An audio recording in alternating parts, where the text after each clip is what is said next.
दोस्तों, मेरा नाम रिया है और मैं 26 साल की शादीशुदा औरत हूँ। मैं दिखने में इतनी खूबसूरत हूँ कि मेरे ही देवर ने मेरे साथ सेटिंग कर ली। मेरी शादी को 2 साल हो चुके और इन 3 सालों में जितना सुख मेरे पति ने मुझे दिया है उससे कई ज्यादा सुख मेरा देवर मुँह चुका है। मैं देवर का नाम प्रभात है और वह मेरे गोरे बदन पर पहले दिन से ही लट्टू हो गया था। प्रभात की उम्र अभी 21 साल हो चुकी है और उसने इस बार ग्रेजुएशन पूरी की है। सच बताओ तो मुझे अपने पति से ज्यादा प्रभात के साथ काम करने में ज्यादा मजा आता था। मेरी हाइट प्रभात से थोड़ी कम ही थी, शरीर उससे थोड़ा भारी था, इसीलिए मैं उसे इतनी ज्यादा पसंद थी और वह हमेशा मेरी तारीफ करता रहता था। वह मुझसे हमेशा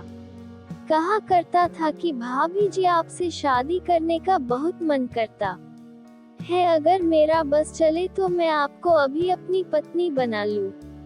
फिर मैं हंसते हुए उसे कहती कि शादी करने का मन करता है या कुछ और करने का मन करता है। मैं भी अपने देवर प्रभात से ऐसी बातें कर करके मजे लिया करती थी। हम गांव में रहते हैं। मेरे पति की उम्र 35 साल से भी ज्यादा है और मेरी शादी उनके साथ सिर्फ इसलिए की गई थी कि उनके हिस्से में 60 बीघा से भी अधिक जमीन आती है। मेरे पति और देवर के बीच में इस डिफरेंस सिर्फ इसलिए की है कि उनकी एक बहन तथा 2 भाई पैदा होते ही मार गए थे। इनको देसी दारू पीने की भी आदत थी। यह डेली दारू पीकर रात को बहुत लेट आते थे, इसीलिए कभी कभार तो मैं इनका इंतजार करते करते ही सो जाती थी। दारू पीने की वजह से यह 5 मिनट भी सही से नहीं कर पाते थे, इसीलिए मैं इनसे हमेशा नाराज और झगड़ा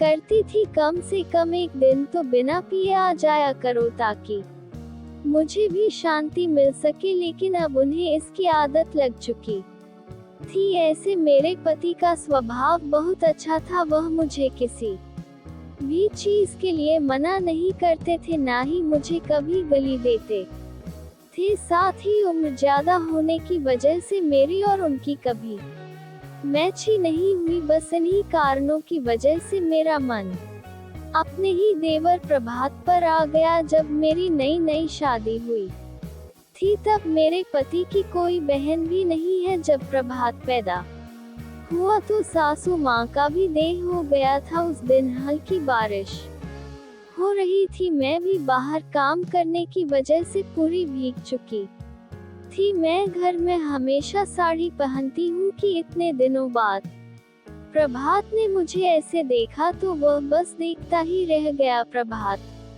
और मेरे पति गाड़ी पर आए थे। प्रभात मुझे देखकर कुछ भी नहीं बोला। तभी मैंने कहा कि अरे क्या हुआ देवर जी। तभी प्रभात बोला, अरे माफ करना भाभी जी, वह आपसे नजरें ही नहीं हट रही। पहले आप कपड़े बदल लीजिए क्योंकि आप पूरी भीग चुकी हो। मुझे ऐसा देखकर प्रभात भी अपनी नजरें चुरा रहा था, इसीलिए मैं जल्दी से फ्रेश होकर आ गई। उसके बाद मैंने महेश जी को चाय बनाकर दे दी क्योंकि उन्हें खेत जाना होता है। शाम को मैं अपने कामों में लग गई। प्रभात भी बाहर गांव में खेलने और अपने दोस्तों से मिलने चला गया। शाम को प्रभात टाइम से घर आ गया और ससुर जी को खाना खिला दिया क्योंकि वह अंदर नहीं आते। उनका कमरा बाहर तरफ ही बना हुआ है, लेकिन हमेशा की तरह मेरे पति आज भी घर नहीं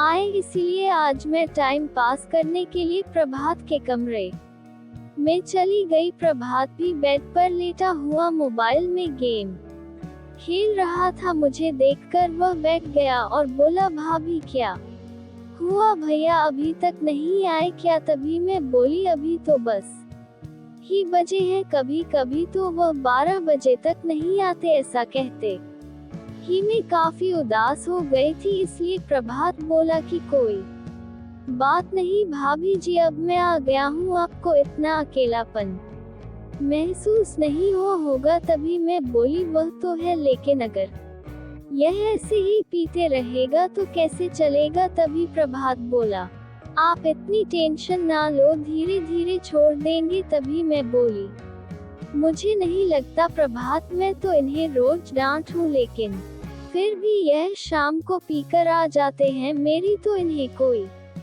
फिक्र ही नहीं है। मुझे उदास देखकर प्रभा ने टॉपिक चेंज करते हुए पूछा, अच्छा बताओ भाभी, मैं चाचा कब तक बन जाऊंगा।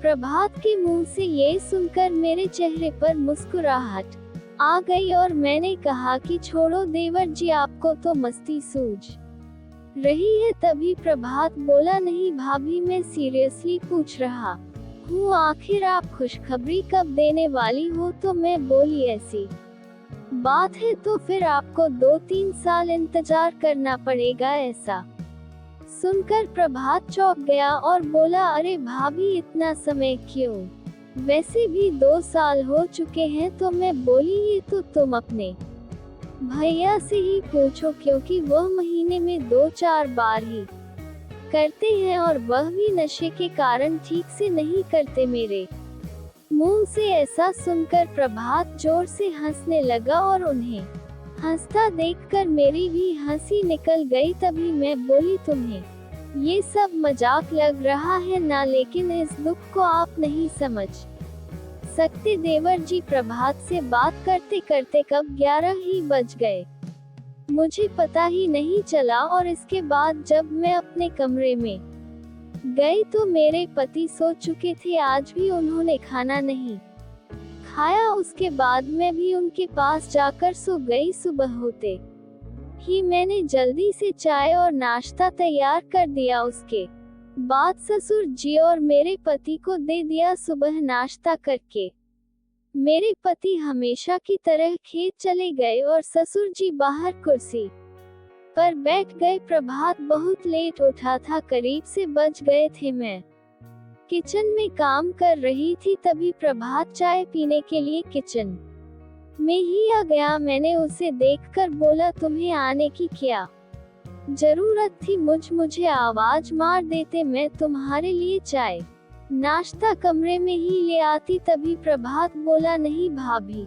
जी, आपको इतना परेशान होने की जरूरत नहीं है, वैसे भी घर का सारा काम आप पर ही होता है। तभी मैं मुस्कुराते हुए बोली कि अच्छा, तो अब इतनी फिक्र होने लगी अपनी भाभी की।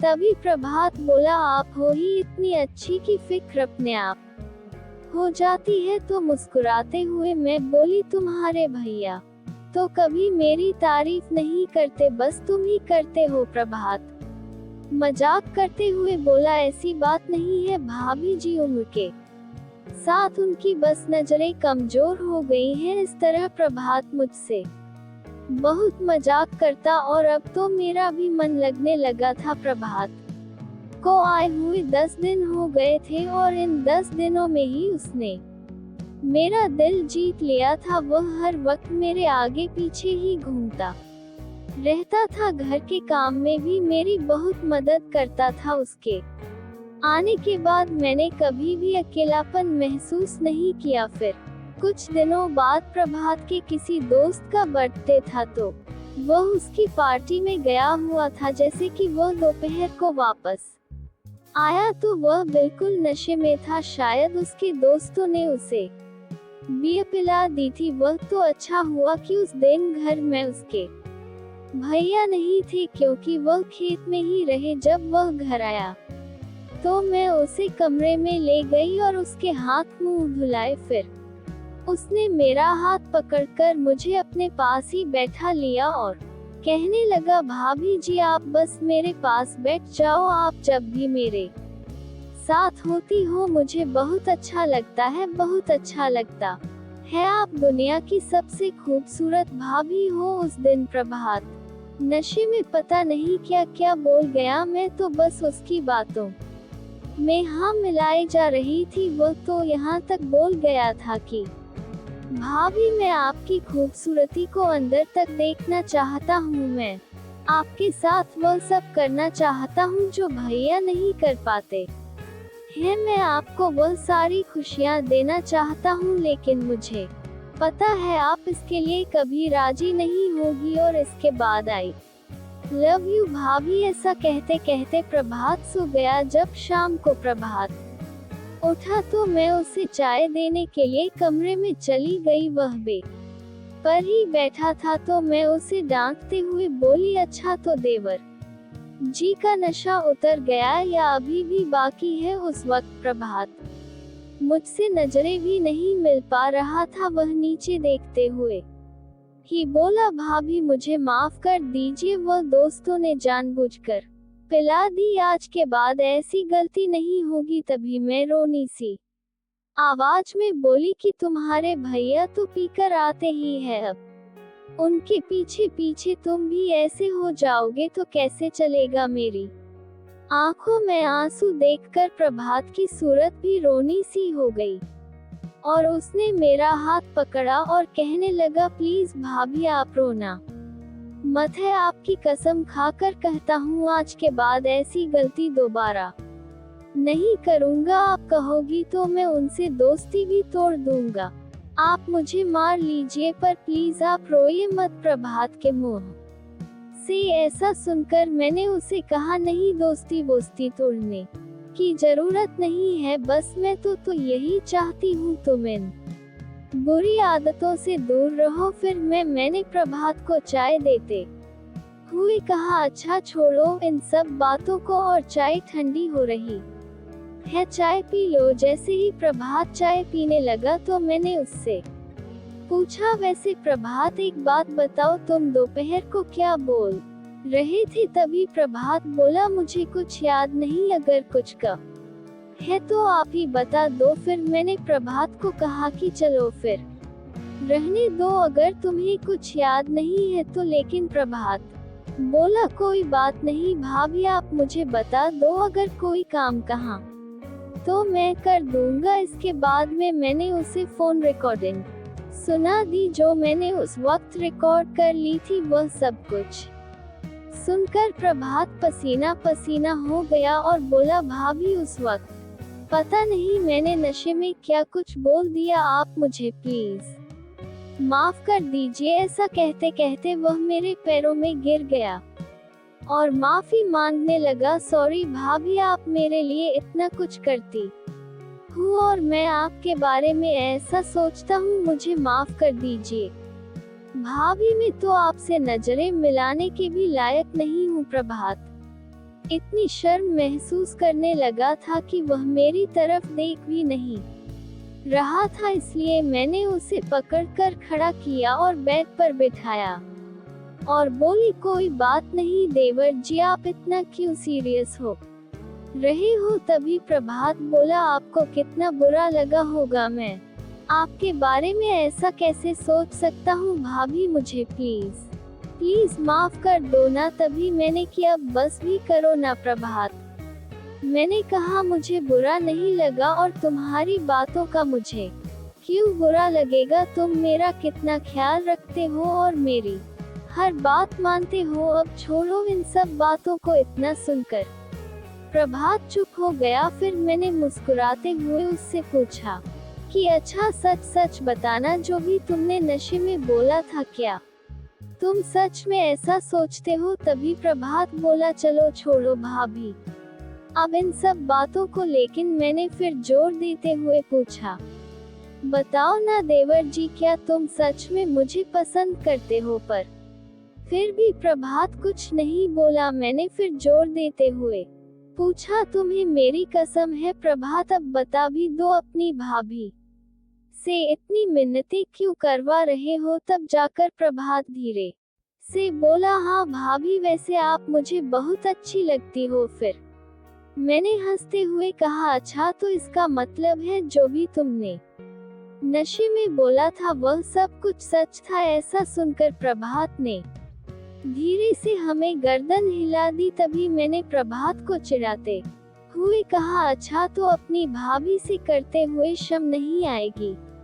तो वह बोला, नहीं भाभी ऐसी बात नहीं। फिर मैंने उसे कहा, ऐसी बात है तो फिर आज रात को तैयार रहना। इतना कहकर मैं वहां से चली गई। मेरी बात को सुनकर प्रभात बहुत खुश हो गया था। फिर मैं घर के काम में लग गई थी। किचन में खाना बनाने चली गई। आज प्रभात भी मेरी मदद करने नहीं आया। शायद वह मुझसे शर्मा रहा था। खाना पकाकर मैं ससुर जी को दे आए। प्रभात ने भी खा लिया। इसके बाद मैं नहाकर फ्रेश हो गई। आज मैंने काले रंग की साड़ी पर और थोड़ा मेकअप भी कर लिया। मैंने भी खाना खा लिया था और बेड पर आराम करने लगी। फिर 9 बजे तक महेश भी आ चुके थे और मैंने उन्हें खाना परोस दिया, लेकिन आधा अधूरा खाकर वह बाहर ही सो गए। इसके बाद जल्दी से काम निपटा कर मैं प्रभात के कमरे में चली गई और प्रभात भी मेरा ही इंतजार कर रहा था। मुझे देखकर वह तो हैरान ही रह गया और बोला, आज तो आप और भी खूबसूरत लग रही हो भाभी। मैंने सोचा था आप मजाक कर रही हो, लेकिन आप तो सच में आ गई। इसके बाद मैं बेड पर जाकर बैठ गई। प्रभात तो बस मुझे देखे ही जा रहा था। तभी मैं बोली, क्या हुआ, अब देखते ही रहोगे या कुछ बोलोगे भी? तभी प्रभात बोला, सच कहूँ तो भाभी आप परियों जैसी लग रही हो। तभी मैंने मुस्कुराते हुए बोला, बस करो देवर जी, अब इतनी तारीफ भी मत करो वरना आपकी भाभी के भी भाव बढ़े जाएंगे। इसके बाद में मैं खड़ी हुई और मैंने कमरे की लाइट बंद कर दी। जब प्रभात ने लाइट न की तो देखा कि सुबह के 4 बज चुके थे। मेरे बांधे हुए बाल भी उलझ चुके थे, सारा मेकअप भी उतर चुका था। सो जब मैंने टाइम देखा तो मैं भी हैरान हो गई, क्योंकि मेरे पति तो 5 मिनट भी नहीं निकाल पाते। मेरा तो पिछले 1-2 महीनों का भारीपन उतर चुका था और मैं काफी हल्का महसूस कर रही थी। इसके बाद प्रभात तुरंत नहाने चला गया। मैं हम दोनों के लिए चाय बना लाई, क्योंकि लगभग सुबह हो ही चुकी थी। चाय पीते हुए प्रभात पूछने लगा, क्या ये लास्ट बार था भाभी? तो मैं बोली कि वह तो मैं सोचकर बताऊंगी देवर जी, और मुस्कुराने लगी। लेकिन इसके बाद में और प्रभात महीने में कम से कम 10 बार तो आराम से, और कभी कभी तो भी हो जाता था। और जब से हम ये सब करने लगे थे तब से प्रभात हमेशा मेरे साथ ही रहने लगा था, बाहर भी नहीं जाता और मेरे हाथ पैर भी दबा देता। मैं उससे कहती, इतनी तकलीफ भी मत किया करो, तो वह बोलता, नहीं भाभी है कैसी तकलीफ, आप या मेरे लिए सब कुछ हो। और फिर 3-4 महीनों के अंदर ही वह मेरे लिए पागल हो गया। वह कहने लगा, भाभी अब आप ही मेरी जिंदगी हो, मैं आपके बिना नहीं जी सकता। मैं उसे बहुत समझाती, देखो ऐसी पागलों जैसी बातें मत किया करो, लेकिन अब ये सब उसके दिमाग में बैठ चुका था और वह मुझसे शादी करना चाहता था, जो कि नामुमकिन था। अब जाकर मुझे अपनी गलती का एहसास हो रहा था कि हमने बहुत बड़ी गलती कर दी है। फिर जब मुझे कुछ समझ नहीं आया तो मैंने लड़ाई करने के बहाने से उसे डांट दिया और हुआ भी ऐसा ही हमारी लड़ाई हो गई। प्रभात पूरी तरह से टूट गया था और वह मुझसे नाराज होकर शहर चला गया, क्योंकि उसका पढ़ाई शुरू हो चुका था। हाँ, वह हॉस्टल में ही रहता है। प्रभा जब भी घर आता है तो मुझसे बिल्कुल भी बात नहीं करता। हालांकि इसका पता घर में किसी को नहीं है, लेकिन फिर भी हमने खुद ही अपने रिश्ते को खराब कर लिया। दोस्तों, ये कहानी आपको कैसी लगी हमें कमेंट में जरूर बताएं। यदि आपने अभी तक हमारा चैनल सब्सक्राइब नहीं किया है तो चैनल को सब्सक्राइब करके बेल आइकन को जरूर दबाएं। धन्यवाद।